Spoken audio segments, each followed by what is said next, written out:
लगता है बीजेपी ने ऑर्गेनाइज किया? देखिए, प्रोटेस्ट कोई भी ऑर्गेनाइज करे, that is immaterial. We are not talking here who has organized the protest. Our main question is that whether Kejriwal ji समाज को विभाजित करने का काम कर रहे हैं या नहीं कर रहे हैं. आप मुझे ये बताइए, आप कौन से, आप किससे को बिलोंग करते हैं? आपकी वो क्या है समुदाय, किस समुदाय को बिलोंग करते हैं आप? हिंदू हैं आप, वो सिख भाई हैं, ये क्रिश्चियन भाई है. तो क्या सारे समुदाय एक ही समाज का हिस्सा नहीं है कि नहीं है? जब सारे समुदाय एक समाज का हिस्सा है तो एक समाज को वेतन देकर और दूसरे समाज को उनसे लड़वा कर केजरीवाल जी क्या करना चाहते हैं? क्यों समाज में भेदभाव खड़ा कर रहे हैं? हिंदू भाइयों ने क्या किया, क्रिश्चियन भाइयों ने क्या किया, सिख भाइयों ने क्या किया? हमारी लड़ाई मुस्लिम समुदाय से नहीं है, वो हमारे भाई हैं, समाज का हिस्सा हैं. लेकिन केजरीवाल जी उस समाज के हिस्से को हमसे काट रहे हैं ताकि ये आपस में लड़े. क्यों लड़वाना चाहते हैं केजरीवाल जी? ये आरोप तो विपक्ष जो है बीजेपी पर लगाता है कि ये हिंदू मुस्लिम कर रहे हैं. देखिए, ये जो हिंदू मुस्लिम है, अब आप मुझे एक बात बताइए, समाज में दीवार कौन खड़ी कर रहा है? केजरीवाल जी. इल्जाम बीजेपी के ऊपर कि हिंदू मुस्लिम कर रहे हैं. ये कौन सी राजनीति है? क्या हमें दिखाई नहीं दे रहा? 8 साल से वेतन आप दे रहे हो. क्या मुख्यमंत्री कि समाज में किसी भी समुदाय के साथ पक्षपात कर सकता है? हाँ, क्या उसको? जब समाज के सारे समुदायों ने उनको वोट दिया तो उस बाकी सारे समुदाय के साथ वो अन्याय क्यों कर रहे हैं? विभाजित वो करें, भेदभाव का फर्क वो डालें और इल्जाम बीजेपी पर किस लिए? वेतन आप दो, दूसरों को, एक समुदाय को दूसरे समाज से लड़वाओ आप, और बदनाम बीजेपी. क्यों? इसमें बीजेपी का क्या रोल है? मैं केजरीवाल जी साहब से पूछता हूँ. आप जब पहले भी बात कर रहे थे बाकी चैनलों से, हमने सुना कि आपने कहा कि हमने पहले केजरीवाल को वोट दिया था, लेकिन आज उन्हीं केजरीवाल के खिलाफ इतने बड़े प्रदर्शन में आप जो है अपनी बातें मुखरता से रख रहे हैं.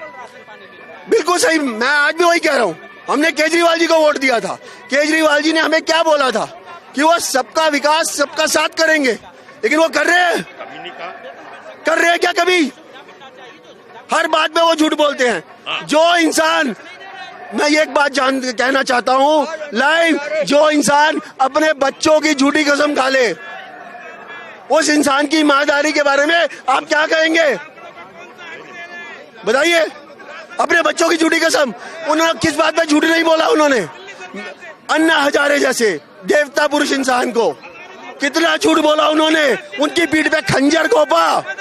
केजरीवाल जी ने बोला मैं कसम खाता हूं अपने बच्चों की, मैं राजनीति में नहीं आऊंगा. हर बात पे आप बताइए ना, किस बात पे झूठ नहीं बोलते? सब काम खुद करेंगे और इल्जाम बीजेपी पे किस लिए? कहते रहते हैं बीजेपी काम नहीं करने दे रही, एलजी काम नहीं करने दे रहे, बीजेपी का अफसरों पर दबाव बना हुआ है. बुलाया क्यों था? अरे जब काम ही नहीं करना था तो कांग्रेस क्या बुरी थी भाई? अबे हमने इसलिए तो बुलाया ना कि वो बुरी थी, तू आके काम कर. अब तू भी काम नहीं करेगा, तुझसे बड़ा तो गद्दार, दोगला, देशद्रोही, ऐसा फरामोश मैंने देखा नहीं. जो धर्म के नाम पे तो चुनाव जीत के आता है, कहता है मैं हनुमान का भक्त हूँ, और उन्हीं हनुमान भक्तों के साथ देशद्रोह करता है. मस्जिदों के अंदर पैसा बांटता है और हिंदुओं के पुजारियों की तरफ देखता नहीं. क्या हमारे मंदिर पुजारी क्या कहीं ऊपर से आसमान से पैसा आ रहा है? अबे हमारे मंदिर का टैक्स खाता है, हमारे मंदिरों पर टैक्स लगाता है, 40-40 हजार रुपए इनकी नौकरियां दिलवा रहा है. आज बनिया ब्राह्मण सारे बेस्ट क्या है संसार में? आज हिंदुस्तान के अंदर सिर्फ ब्राह्मण प्रकोष्ठ नहीं, पूरा हिंदू धर्म खतरे में है. जो आवाज है मेरा चैनल सुदर्शन, उसके खिलाफ प्रोपेगेंडा है. जो मेरा मान है रामायण, उसके खिलाफ प्रोपेगेंडा. जो हमारे मंदिर हैं उनके खिलाफ प्रोपेगेंडा. ये तो एक प्रोपेगेंडा है, क्योंकि ये जानते हैं कि आज नहीं, इनका क्या, जब ये हिंदुस्तान आजाद होता है भी विचारधारा थी कि भाई अंग्रेजों ने देश हमसे छीना है, ये देश हमें मिलना चाहिए. तो इन्होंने षड्यंत्र किया, एक जिन्ना बना, एक नेहरू बना. जितना मुस्लिम आबादी थी उसके हिसाब से पाकिस्तान लेके चला गया. और आज तू कहता है पंजाब को मैं नशा मुक्त कराऊंगा. अबे नशेड़ी को तो तूने वहां का सीएम बना दिया, नशा मुक्त तू करवाएगा. तू कहता था अपने बच्चों की कसम बड़ी बिल्डिंग नहीं दूंगा, बड़े बिल्डिंग में जाके बैठ गया. तो केजरीवाल उस शख्स का नाम है जो कहता है वो नहीं करता, जो नहीं करता समझो वो करेगा. आज नहीं तो कल तुम्हारे जड़ में मट्ठा डाल देगा. कैसे? जो आतंकवाद पंजाब में खत्म हो गया था दोबारा उभरने लग गया. जिस खालिस्तान की डिमांड समाप्त हो गई थी वो इंग्लैंड तक हावी होने लगी, अमेरिका तक हावी होने लगी. क्यों? जब सरकार कमजोर हो जाती है, जब सरकार मूक दर्शक बन जाती है, भिंडरा वाले पैदा होते हैं। वैसे ही ये भिंडरा वाला पैदा कर रहा है। एक आखिरी कमेंट लेना चाहूंगा, आपने जो रामायण का जिक्र किया, रामचरितमानस को लेकर के, जैसे हमने देखा किस प्रकार से उत्तर प्रदेश में उसकी प्रतियां जलाई गई। अब उनमें जो 2 मुख्य आरोपी थे उन पर उत्तर प्रदेश सरकार ने, उत्तर प्रदेश पुलिस ने सख्त एक्शन लेते हुए NSA लगा दिया, उन पर राष्ट्रीय सुरक्षा कानून लग चुका। लेकिन मेरा एक धर्म है, अबे मेरे धर्म की रोटी खाते हो, ये मेरा हिंदुस्तान है, मेरा भारत है, अबे यहीं की रोटी खाते हो, यहीं का पानी पीते हो। ये नहीं चलेगा जब हम अपने धर्म के लिए लड़ेंगे।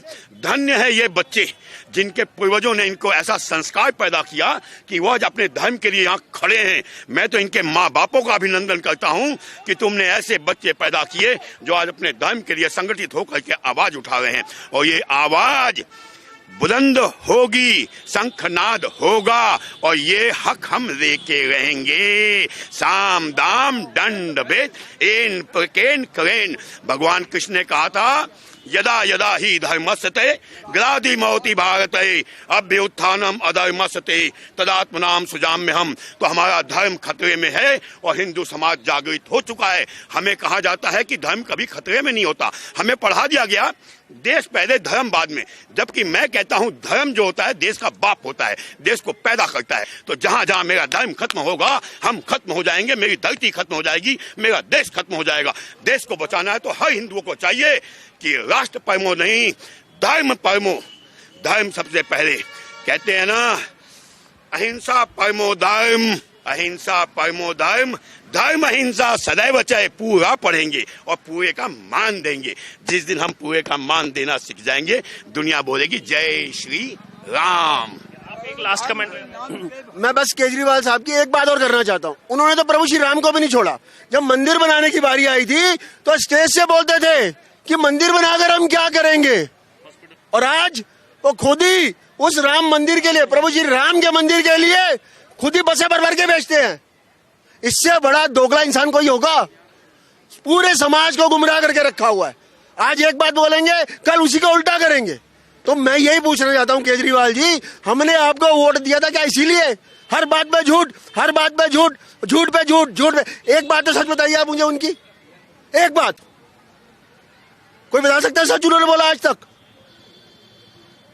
देखिए जनता का गुस्सा है, और आज यहाँ पर जो है जी लास्ट कमेंट आपका। जी हाँ, लास्ट जी। देखो, अन्ना हजारे के अनशन में इन्होंने धरना दिया और किरण बेदी भी बहन माना था, किरण बेदी को उनको निकाल करके बाहर फेंक दिया।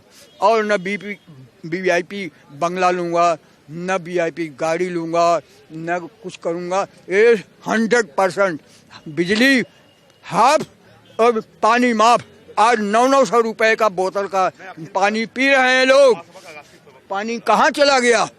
कहते हैं कि भ्रष्टाचार कांग्रेस कर रही है, कांग्रेस कर रही है तो तू भ्रष्टाचार। और ये भी कह रहे थे कि शीला दीक्षित को मैं तुरंत आते ही वक्त जेल में डाल दूंगा। अरे तुम मुख्यमंत्री थे, शीला दीक्षित जिंदा थी, क्यों नहीं जेल में डाले, क्यों नहीं कराए? क्या बात है, झूठ बोल करके ही ये काम करिए ना। तो इस तरह से केजरीवाल की, और ये केजरीवाल हिंदुस्तान में फैल रहे हैं, केजरीवाल हिंदुस्तान में फैल रहे हैं। कैसे पंजाब में पहुंचे, कैसे यहाँ पहुंचे, अब ये सब जगह। और नगर निगम का टिकट इन्होंने बांटा तो क्या फ्री में बांटा, पैसे लेके बांटा। सर मैं और कुछ नहीं कहना चाहता हूँ, बस केजरीवाल साहब का इतना बताना चाहता हूँ कि अगर वो मुख्यमंत्री बने हैं तो सबके लिए समानता का व्यवहार करना चाहिए, है ना। इस कुर्सी पर बैठ करके जातिवाद या पक्षपात उनको नहीं करना चाहिए। जैसे मुस्लिम जो है मौलवियों को तनख्वाह दे रहे हैं, पुजारियों को कुछ नहीं दे रहे हैं। देख अफवाह फैला रखे हैं कि पानी और बिजली फ्री कर रखा, कुछ भी नहीं कर रखा इन्होंने। बस इतना ही उनसे प्रार्थना है कि वो अपना समानता का व्यवहार करें सभी के साथ।